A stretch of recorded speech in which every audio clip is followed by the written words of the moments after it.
Good day to all.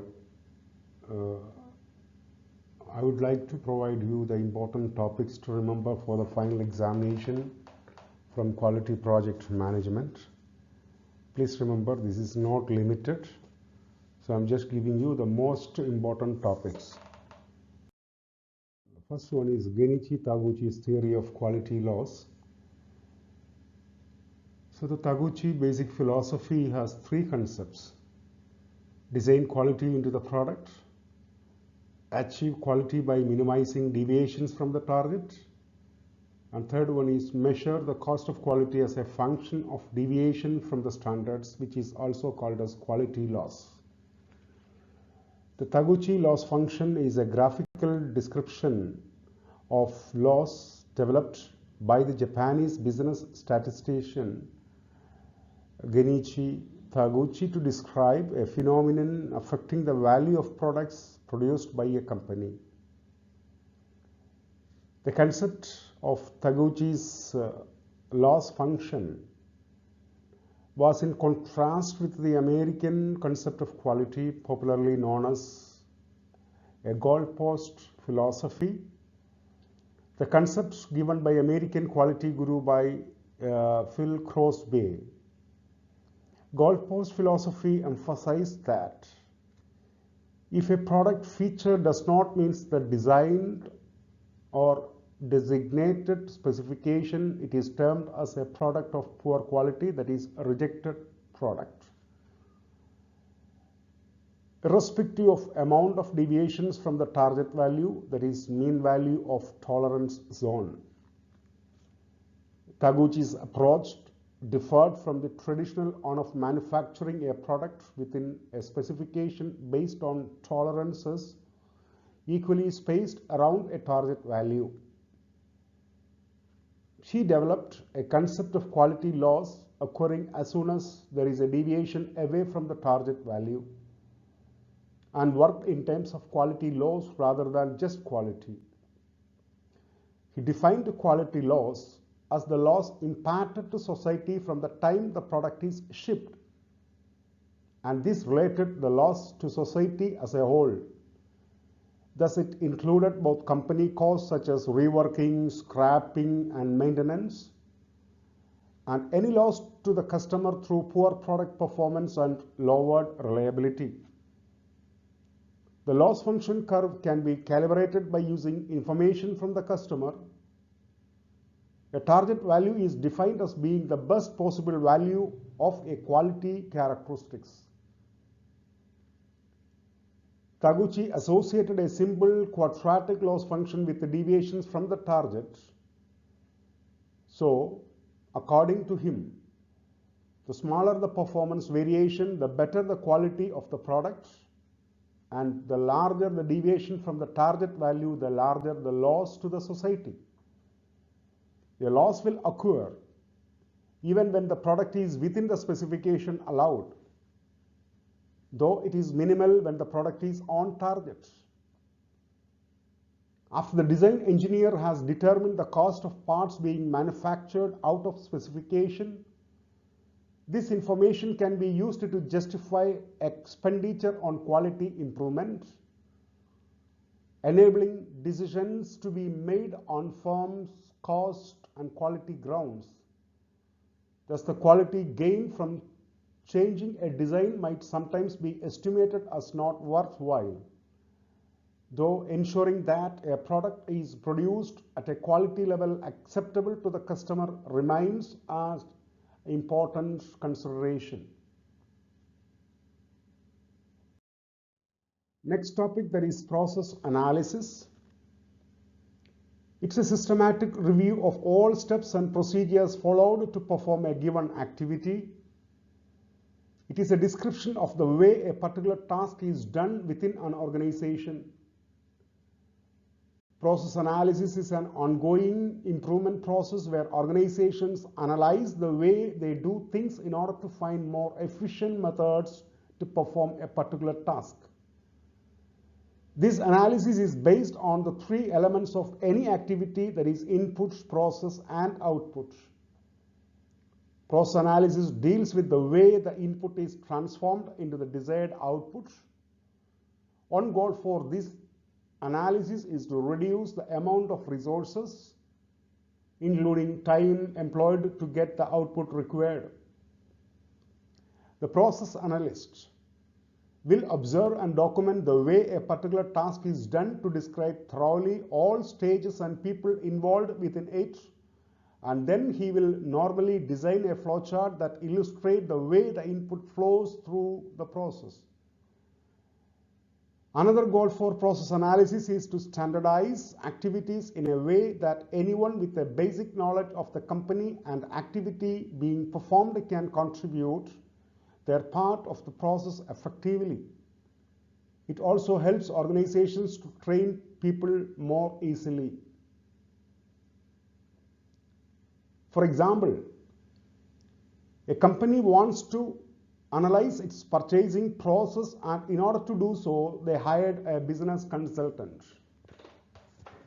The consultant started a process analysis, and as part of that activity, he interviewed the two people in charge of performing all the purchases in the company. After getting their first-hand information he analyzed the process and identified the following stages. Stage number 1. A requirement is received from the department of the company. Second, the requirement is entered into a database for pending requirements to be fulfilled, and suppliers are contacted to get budgets for the goods and service required. Finally, when the supplier is found, a purchase order is issued, and after the order is delivered, the payment is issued to the supplier. The consultant analyzed this process and made some suggestions to the company to improve it. This analysis helped the company reduce its time to fulfill purchase requirements. The objectives of process requirements: identify the factors that make it difficult to understand the process, ascertain completeness of the process, remove bottlenecks, find redundancies, ascertain the association or allocation of resources, check out the process times. So, what are the steps involved in the process analysis?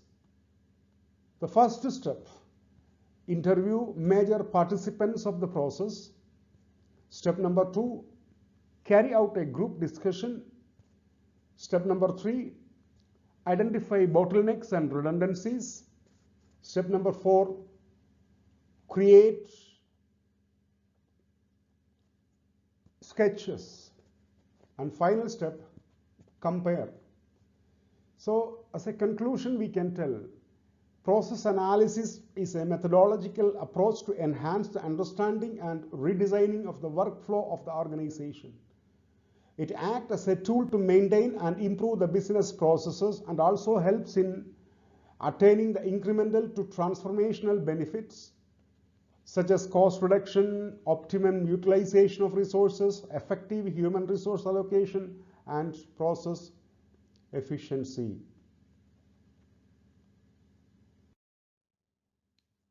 Third point: statistical process control. It's the use of statistical techniques to control a process or production method.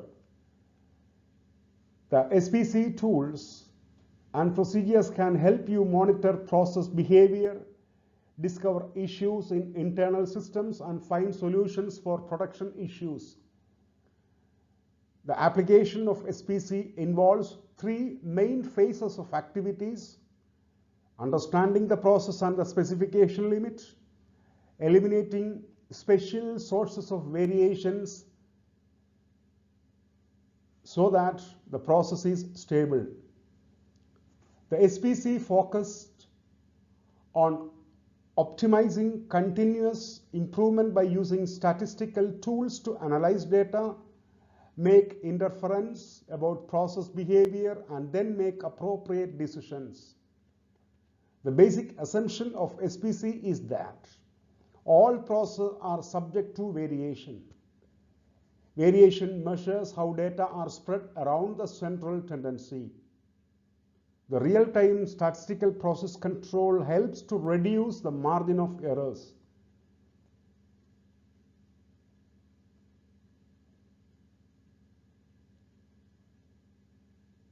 So the statistical process control rule number 1, any point outside the control limit, because we are using the control chart. Rule number 2, 7 consecutive points are above or all below the central line or all increasing or decreasing. Rule number 3, unusual patterns or trends within the control limit.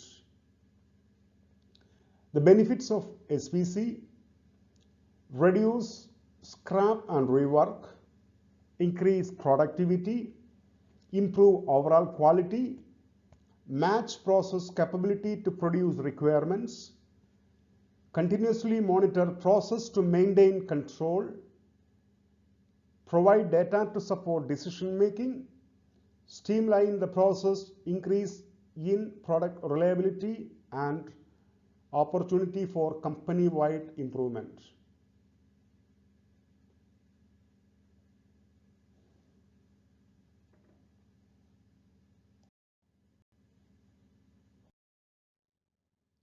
Next topic is failure mode effect analysis. It's a systematic, proactive method for evaluating a process to identify where and how it might fail and to assess the relative impact of different failures in order to identify the parts of the process that are most in need of change. So it started in 1940 by the US military. Failure modes and effect analysis is a step-by-step approach for identifying all possible failures in a design, a manufacturing and assembly process, or a product or service. It's a common process analysis tools. So failure mode means the ways or modes in which something might fail, whereas that of effect analysis refers to studying the consequences of those failures. Failures are prioritized according to how serious their consequences are, how frequently they occur, and how easily they can be detected. The purpose of the failure mode effect analysis is to take actions to eliminate or reduce failures, starting with the highest priority ones. So when to use the FMEA? When a process, product, or service is being designed or redesigned after quality function deployment, when an existing process, product, or service is being applied in a new way, before developing control plans for a new or modified process, when improvement goals are planned for an existing process, product, or service, when analyzing failures of an existing process, product, or service, and periodically throughout the life of the process, product, or service. So there are mainly two broad categories of FMEA: design FMEA and process FMEA. Design FMEA explores the possibility of product malfunctions, reduced product life and safety, and regulatory concerns derived from material properties, geometry, tolerances, interface with other components or systems, engineering noise like environments, user profiles, degradation, system integration. And process failure mode effect analysis discovers failure that impact the product quality, reduces reliability from the process, customer dissatisfaction, and safety or environmental hazards derived from human factors, methods followed while processing, materials used, machines utilized, measurement systems impact on acceptance, and environmental factors on process performance. Process map. It's a planning and management tool that visually describes the flow of the work. If you have any process mapping software like Lucid Chart, process map shows a series of events that produce an end result. It's also called a flow chart or process flow chart or process chart, functional process chart or functional process chart, process model, workflow diagram, business flow diagrams or process flow diagrams. In different names, this process map is being named. It shows who and what is involved in the process and can be used in any business or organizations and can reveal areas where a process should be improved. The purpose of process mapping is for organizations and businesses to improve efficiency. Process maps provide insight into a process, helps team brainstorm ideas for process improvement, increase communication, and provide process documentation. Process mapping will identify bottlenecks, repetitions, and delays. They help to define process boundaries, process ownerships, process responsibilities, and effectiveness measures or process matrix. The benefits of process mapping is to increase understanding of a process, analyze how a process could be improved, show others how a process is done, improve communication between individuals engaged in the same process, provide process documentation, plan the project. Process map can save time by creating and speed up the project design, provide effective visual communication of ideas, help with the problem solving and decision making, identify problems and possible solutions, can be built quickly and economically, show process broken down into steps and use symbols that are easy to follow, show detailed connections and sequences, show an entire process from the beginning to end. So there are different types of process map, starting with from activity process map. It represents value added and non-value added activities in the process. Second, detailed process map provides a much more detailed look at each step in the process. Document map documents the inputs and outputs in the process. High-level process map, rendered process map, swimline or cross-functional map that is separate out the sub-process responsibilities in the process, value-added chain diagram, unconnected boxes that represents a very simplified version of a process for quick understanding, value stream process, and work flow diagram. So to create a process map, first identify the problem, brainstorm activities involved, figure out the boundaries, determine and sequence the steps, draw basic flowchart symbols, and finalize the process flowchart. So the process map provides valuable insight into how a business or an organization can improve their process. When important information is presented visually, it increases understanding and collaboration for any project.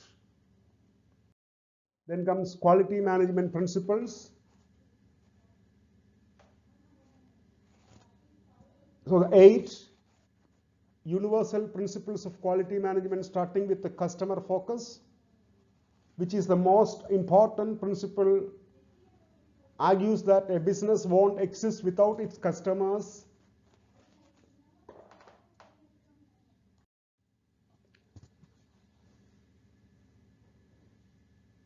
Therefore, organizations should strive to understand their current and future customers in order to better meet their requirements and expectations. Second one is leadership. Leaders are responsible for creating a productive and progressive business environment. They are also in charge of ensuring that future hires maintain that atmosphere. Third principle, people involvement. Just as your business would be nowhere without a customer base, it also wouldn't get very far without a balanced, multi-skilled team either. Employees at every level of the organizations are crucial to its success, and this principle is all about recognizing that. Number 4, process approach. It can help companies to avoid logistical problems that often stem from confusion over the right way to go about things. It also future-proofs your business as having sets process ensure that there is no moment of flat panic when a key team member moves on, leaving everyone in the dark about key elements on their job. Fifth principle, systematic approach to management. Principle number 6, continual improvement. Number 7, factual approach to decision making. And finally, number 7, mutually beneficial supplier relationship.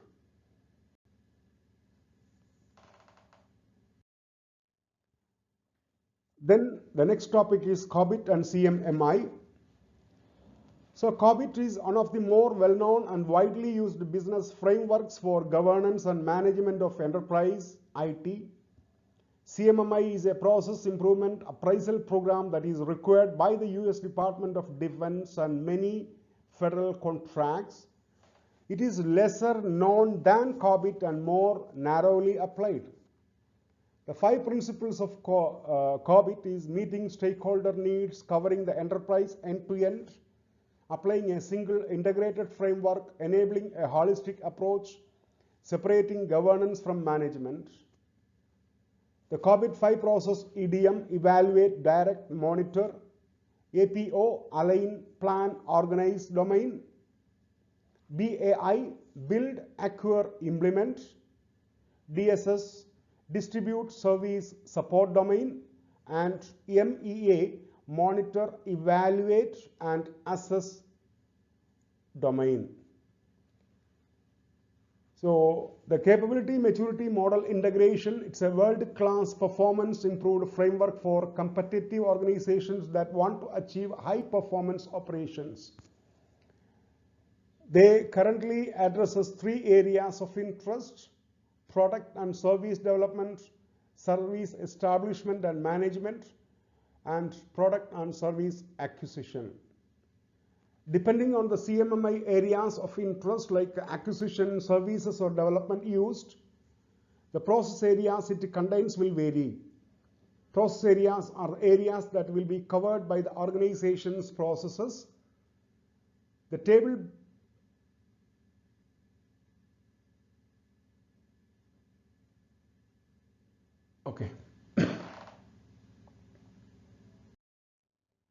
Next comes end value management.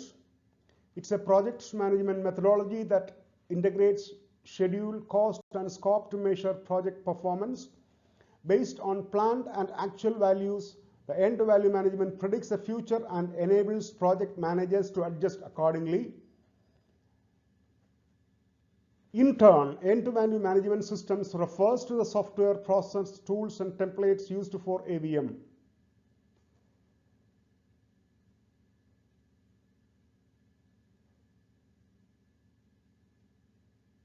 So some of the benefits of end value management: map work with the cost, reduce unknowns into quantifiable factors, compare and benchmark the current status against the project baselines and identify critical paths, create a data-based framework to take actions and make decisions for the future, intervene fast and ahead of time, provide visibility and create accountability in stakeholders through clear metrics, provide insight into the big picture at both project and portfolio levels. So you can go through the terms used for end value management in the slides. There is an examples given. The terms, the formulas, everything can be remembered.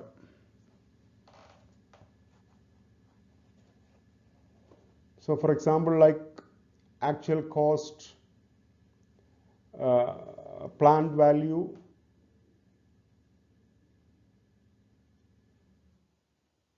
end value, variance analysis, schedule variance, cost variance, performance index, schedule performance index, cost performance index, etc. So these needs to be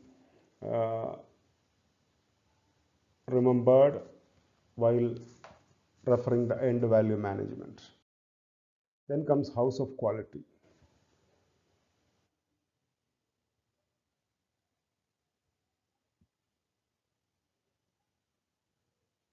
So the house of quality generally we can define as a product planning matrix that is built to show how customer requirements relate directly to the ways and methods companies can use to achieve those requirements.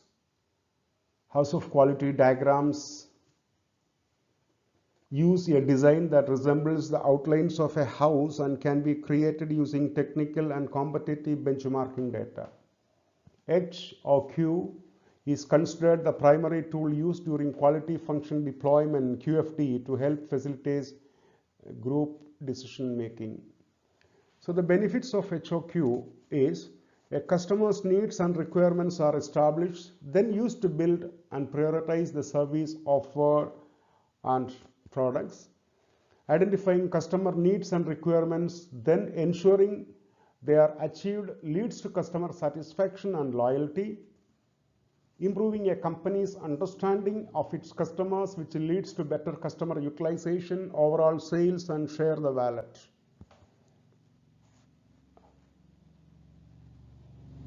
So the primary purpose of HOQ and QFD are understand the customer desires, understand the customer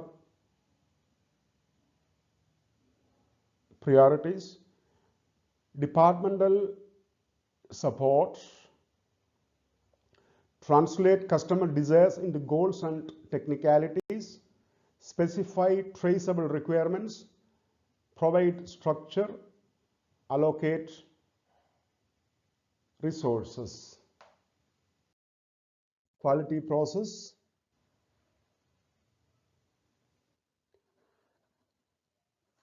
So the importance of quality in project management cannot be overstated. Effective project management ensures that your team constantly delivers quality products and services. Your customer will take notice and continue to rely on you for transparent, efficient, and quality work. Generally, the project quality management happens in three basic processes like quality planning, quality assurance, and quality control. Quality planning, a good quality management plan starts with a clear definition of the goal of the project. That is, what is the product or deliverable supposed to accomplish? What does it look like? What it is supposed to do? How do you measure customer satisfaction? How do you determine whether or not the product was successful? So if you can answer all these questions, then it will help you to identify and define quality requirements. Second is quality assurance. It's a process that provides evidence to the stakeholders that all quality related activities are being done as defined and promised. It ensures that safeguards are in place to guarantee that all expectations will be met with regards to quality outputs. Then the third one is quality control. It involves operational techniques meant to ensure quality standards. This includes identifying, analyzing, and correcting problems, while quality assurance occurs before a problem is identified. Quality control is reactionary and occurs after a problem has been identified and suggests method of improvement. Quality control monitors specific project outputs and determines compliance with applicable standards. Benefits of quality project management or project quality management. Quality, you can expect quality projects, customer satisfaction, increased productivity, financial gains, and it removes the silos and better teamwork.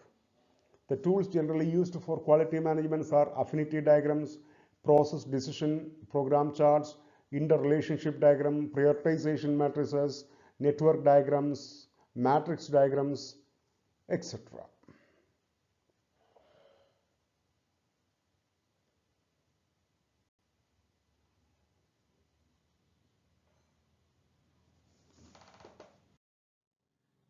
Continuous process improvement. It's a practice of making incremental changes to your business process to improve efficiency and quality. So it's also called as continual process improvement. So don't forget continuous process improvement and business process re-engineering. These are all two different areas. So it's an ongoing effort to improve existing business process, which can consist of small changes that tweak the workflow or bigger breakthrough improvements that encourage innovation. So what is the benefits of continuous process improvement? It will reduce the cost, faster processing, fewer errors, improved stakeholders and suppliers relationships, better quality end products, more productive team, and finally happier customers.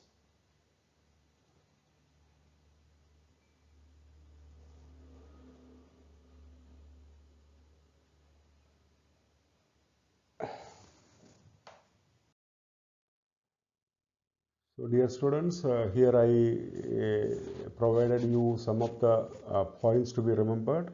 That does not mean that you need to concentrate only on these topics. You need to concentrate on other topics, but these are all the most important topics to remember. Okay, thank you very much and wish you all the best for your final examinations. Thank you.